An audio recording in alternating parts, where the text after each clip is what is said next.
Fox News alert, Ainsley.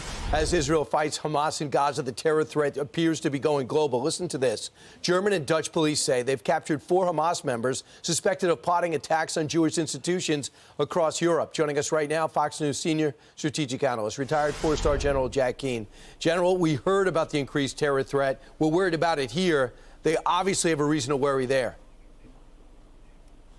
Well, certainly, we have every reason to worry about it. I mean, our FBI director has told us very much the same thing, that the threat has increased significantly. We got an open border for sure.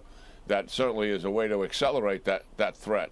You know, Hamas is not as much of a foreign threat as Hezbollah is, but nonetheless, it's obvious they do have that capability. We're seeing it now in Europe. But the focus certainly is taking place on the Gaza Strip with the IDF, and that is where it should be, and we're in a real tough fight there. We are. And, General, what about the fact the Houthi rebels are trying to shut down the sea lanes and rocketing us? And the only thing that our Secretary of Defense has given our Navy permission to do is knock down the rockets. When are we going to get on the offensive there and start taking out the Houthis? Yeah, I am absolutely stunned that we're still sitting there in a defensive mode. I mean, obviously, we have the capability to defend ourselves. There's no disputing that. But to shut these people down, you have to take away their capability to do it. So you go after their rockets, you go after their missiles, you go after their storage sites, you go after their entire command and control system. I mean, we have very good intelligence on the Houthis, to be sure. And I also believe you go after the Iranians on this, because they're really calling the shots here. Make no mistake about it. Why we're still in this defensive role makes no sense to me whatsoever. I know there's a multi-task force coming that will escort the ships, but even that, in a sense, is a defensive role. I mean, obviously, it's the right thing to do. I'm not disputing that. But right. Take away the capability that they have and punish them for what they're doing. Otherwise, they're going to keep doing it. Iran is going to keep telling them, shoot, shoot, and shoot. And that's just going to continue. So the IDF has been told, I guess, through political lanes, guys, wrap it up. You got a couple more weeks, wrap it up. The intensity's got to ratchet down. That's the message from this administration delivered by Jake Sullivan yesterday. What do you think the Israelis will do with this urging?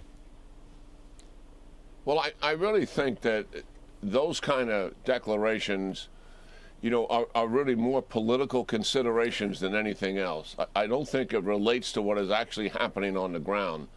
It must be the pressure that the administration feels dealing with this issue. And certainly everybody understands the suffering that's taken place with the Gaza citizens, and what the Israelis are doing with their grid system and telegraphing where they're going to go so the civilians can move out of there. I mean, that's unprecedented in warfare as far as I'm concerned, and certainly puts their own soldiers at risk, likely one of the reasons the Israeli casualties are going up. But, Brian, this is a military campaign.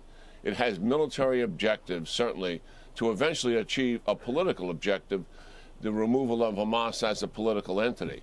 But the campaign itself, designed by the leaders in the IDF, they should be permitted to execute this campaign and finish the job.